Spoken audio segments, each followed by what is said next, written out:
Hello মম group, আজকে আমি আমার জায়ানের জন্য সকালে টিফিন বক্স রেডি করছি। তো অনেকদিন ভাবলাম আপনাদের সাথে জায়ানের টিফিন বক্স শেয়ার করা হয় না, ওকে কি কি দেওয়া হয়। তো এখানে আমি হলো চিংড়ি মাছ নিয়ে নিলাম, যেটা হলো একটু চপ করে নিব চিংড়ি মাছটা। মোটামুটি আমার চপ করা ডান। হ্যাঁ, তো আমি এখন বাটিতে উঠিয়ে ফেলবো এটা। এখন আমি হলো এই চপ করা চিংড়ি মাছের মধ্যে দিয়ে দিব হলো সয়া সস।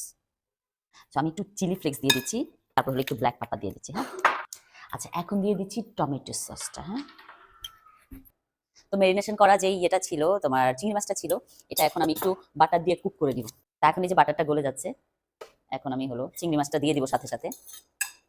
বেশি কুক করা যাবে না চিংড়ি মাছটা, কারণ হলো বেশি কুক করলে তোমার চিংড়ি মাছটা শক্ত হয়ে যাবে। তো সেই জন্য অনেক অল্প টাইম কুক করতে হবে, 2 থেকে আড়াই মিনিট কুক করলেই হয়ে যাবে। তো এই যে মোটামুটি আমি প্রায় এটা আড়াই মিনিট কুক করলাম। এখন আমি এটা বাটিতে ঢেলে নিলাম। আমি এই রুটিটা ইয়ে থেকে স্বপ্ন থেকে কিনে এনেছিলাম, তা এখন আমি রুটিটা দিব। একটা রুটি কিন্তু হয়ে গেছে, তাই না? তারপর হলো দিব হলো একটু চিংড়ি মাছ, তারপর হলো দিব হলো একটু মজারেলা চিজ, বাচ্চাদের ফেভারিট হলো মজারেলা চিজ। তারপর হলো আরেকটা চিজ দিয়ে দিলাম, তারপর আবার উপরে আরেকটু মজারেলা চিজ দিয়ে দিলাম। এভাবে আমি সবগুলো রেডি করি। সুন্দর জিনিসটা রেডি। এখন আমি এটা ওভেনে দেবো। চলো, এই যে এখন আমি এটা ওভেনে দিয়ে দিব। এই দেখো সুন্দরভাবে ওভেনে হচ্ছে। এটা আমি 30 মিনিট দিয়েছি। এই দেখো কি সুন্দর করে রেডি হয়ে গেছে না? এখন আমি হলো জায়ানের টিফিন বক্সে এটা দিব। আমার ছেলে অনেক খুশি হবে এটা পেয়ে। সবচেয়ে বড়টাই ওকে দিলাম, আরো অনেক কিছু দিব। Bye bye.